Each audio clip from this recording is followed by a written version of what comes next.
Welcome back, guys. Today we have Matt with us. He's going to be treating us to some TriTip with chimichurri sauce. Yeah, what he said.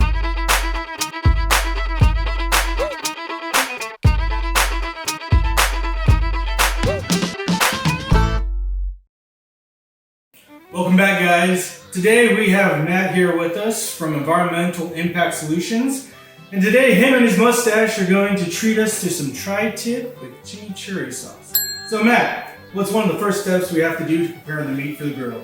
So what I like to do on all my meat that I'm going to cook is set it out for at least 30 minutes before you put it on the fire. It's going to help it cook more evenly throughout the inside, so we don't have a bunch of overdone stuff on the outside and bloody pink on the inside. Right. But the first step here, when you buy a TriTip, usually it comes with a big fat cap on the back. We don't need all that, so we're going to take some of that off. All right. All right. So we don't need to take all of the fat off, but we do want to take a lot of it. On a big piece of meat like this, always use more salt than you think you need. Okay. Because the salt's not going to get all the way inside. So we want to have enough on the outside that it gives that salty flavor in every bite. So we're going to put quite a bit on there. Both sides. Looks beautiful. Now that this is done, we'll set that aside and start our chimichurri sauce. All right.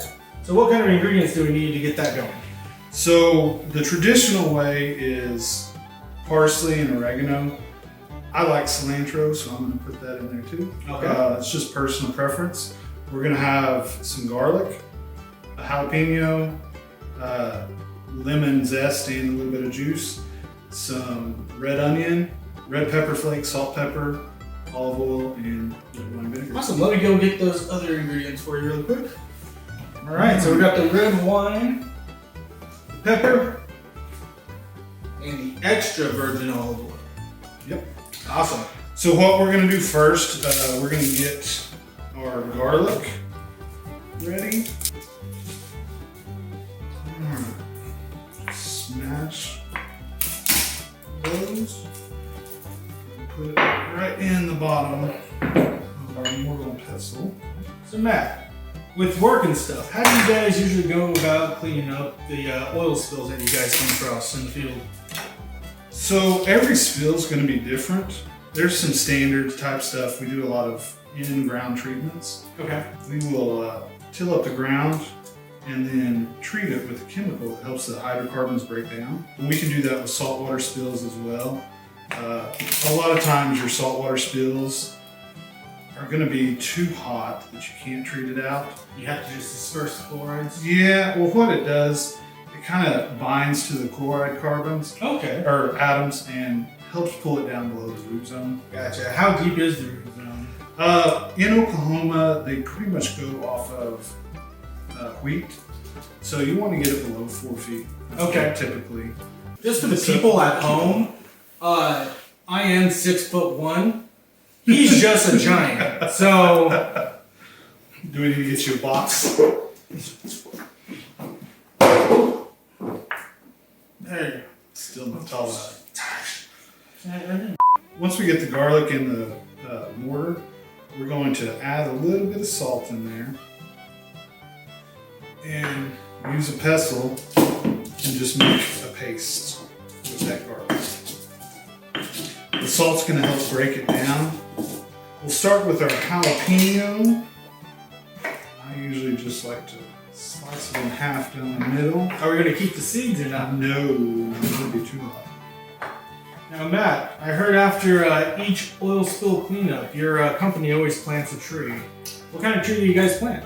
So we're in partnership with a nonprofit called One Tree Planted, and they plant whatever we donate. It's one tree for $1. Do you typically name your trees? We don't, no. So now we're gonna put it on the grill. I'm using a pellet smoker. Have it set at 225. I'm going to put it up on this top rack for the slow cook. Right there.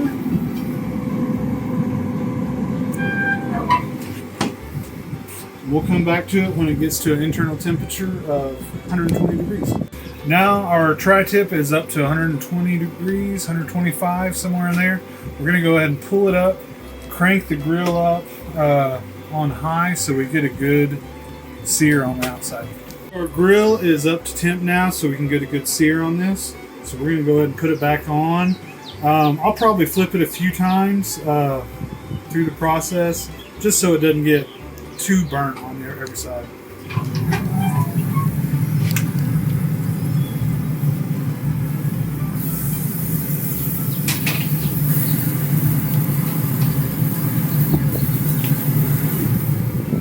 Alright, I think our sear's done. We're going to go ahead and pull it off and take it inside.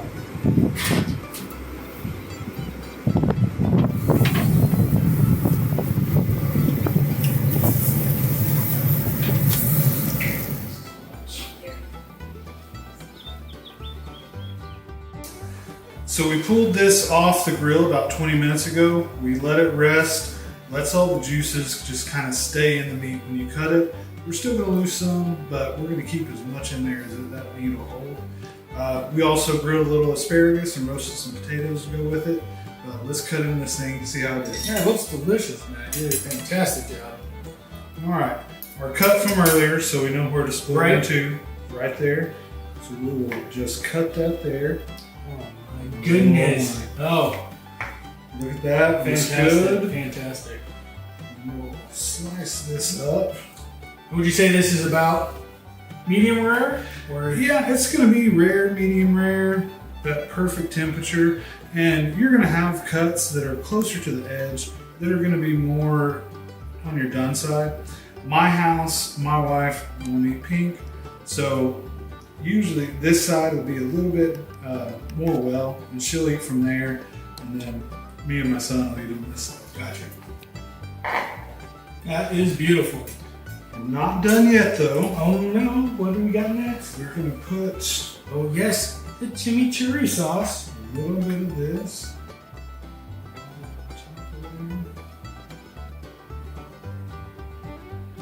Awesome, that was delicious. There you go, Matt. Let's give it a try. Bon appetit.